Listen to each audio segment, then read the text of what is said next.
હનુમાનજી મહારાજ કડતાલ વગાડતા હતા ને ત્યારે નારદજી ત્યાં આવ્યા ને કીધું, હનુમાનજી કડતાલ વગાડ્યા કરો. હું વૈકુંઠમાંથી આવું છું ને ભગવાન પાસેથી આવું છું. ત્યાં ચોપડો છે ભક્તોની નામાવલીનો, એમાં તમારું નામ છે જ નહીં, ભલે કડતા વગાડતા. હનુમાનજી મહારાજ કે હોય નહીં, મેં ચોપડો જોયો. તો કે એવું છે, ભગવાન પાસે કે નાની ડાયરી છે ખીચામાં પોકેટ, એમાં મારું નામ છે. શું કહો? તો કે હા. નારદજી ઉપડ્યા, પછી ચોપડો ફરી વાર જોયો, પછી ભગવાને કીધું કે ડાયરી રાખો. તો કે હા લાવો. તો જોયું, મીરાબાઈ નરસિંહ મહેતા નામ હતા. નારદજી કે આ નામ ને ચોપડાનું નામ શું ફેર છે? તો કે મને જેટલા યાદ કરે છે એ બધા ચોપડામાં છે, મારે જેને યાદ કરવાના છે ડાયરીમાં છે. પણ આ ડાયરીમાં ચોપડામાં ન યાદ આવે. સંતોના હૃદય સુધી પહોંચવું ઘણું કઠણ હોય છે, પણ એ તો મારાપણાની બુદ્ધિથી પહોંચે છે. અમે તો હજારો હરિભક્તોને મળીએ છીએ, ભૂતપૂર્વને પણ મળીએ છીએ, પણ અંતરથી વાંચી લીધું છે. હરિભક્તોને ગુરુકુળ સારું છે, હેત છે, લાગણી છે, લાભ લે છે, બધું છે. કદાચ ભૂતપૂર્વ કરતા 4 ગણો લાભ લેતા છે ગુરુકુળનો, પણ ગુરુકુળ પ્રત્યે મારાપણાની બુદ્ધિ જો આલેખાયેલી હોય સંપૂર્ણ, તો અમારા ભૂતપૂર્વના હૃદયમાં છે. ગુરુકુલ મારું આવું રોમ રોમમાં હોય તો ગુરુકુલના ભૂતપૂર્વ વિદ્યાર્થીમાં છે આ સંતો મારા, ગુરુકુલ મારું. આ મેં બહુ વાંચ્યું.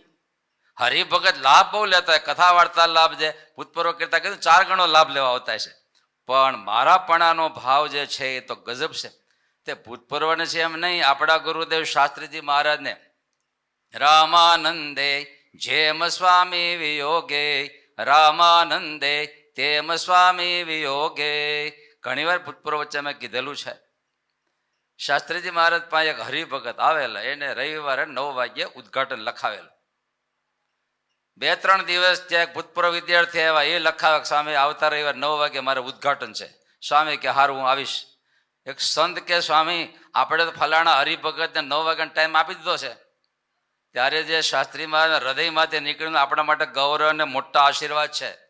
ત્યારે શાસ્ત્રી મહારાજ એવું બોલ્યા કે એ તો એ હરિભગતને ઘણા ગુરુ છે, બીજા લઈ આવ્યા છે, પણ મારા ભૂતપૂર્વ માટે હું એકલો જ છું.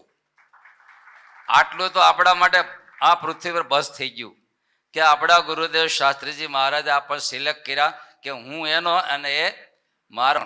આમ તો એક અધિકારી બેઠા લે, નાનકડો બાબલો, વારે વારે ફાઇલના કામ ડિસ્ટર્બ કર્યા કરે. એટલે એણે કીધું આને એંગેજ કરી દો કલાક. એટલે એણે એક નકશો વિશ્વનો પડેલો, એના 8 કટકા કરીને ઓલા બાળકને કીધું અને હાંતો જા અને મોકલો. 10 મિનિટમાં હાંધીને વી આવ્યો. લ્યો પપ્પા હંધાઈ ગયો. અરે બેટા કેવી રીતે? તો કે પપ્પા આખા વિશ્વનો નકશો હતો, પણ એની પાછળ માણસનું ચિત્ર હતું, મેં એને હાંધ્યું એટલે આખા વિશ્વનો નકશો હંધાઈ ગયો. તમને સમજાય કે આમાં શાસ્ત્રી મહારાજ હું વિઝન મૂક્યું? આ વિશ્વને ઉગારવું હોય, હાંધવું હોય, એને ધરી કોણ છે? માણસ એક જો સુધરી ગયો, એ ડેવલપ થયો એટલે આખું વિશ્વ ડેવલપ થાય. સ્વામી એ વખતે આ ચિંતન કરી માણસ ઘડવાનો પ્રોગ્રામ શરૂ કર્યો. અને એમાંય સ્વામી બહુ વિચાર્યું. આ કલામ સાહેબ સ્વર્ગસ્થ થતા પહેલા વર્ષ પહેલા સુરત ગુરુકુળમાં આવ્યા અને 1.5 કલાક રોકાયેલા. અને આવ્યા એટલે સંતોએ માહિતી કરી આ સંસ્થા શું છે. 3 શબ્દો આપ્યા: વિદ્યા, સદવિદ્યા અને એક ભૌતિક માર્ગે કેમ માણસનું ઘડતર કરવું, સામાજિક રીતે કેમ સદવિદ્યા દ્વારા કરવું, અને આધ્યાત્મિક આત્મિક કેમ ઘડતર કરવું સમજાયું. 17 મિનિટ સુધી બોલાય કે પૃથ્વી પર પહેલું માનવ ઘડતરનું જીવન પ્રક્રિયા હું જોઈ રહ્યો છું. આટલું એને ગુણ આવી ગયો.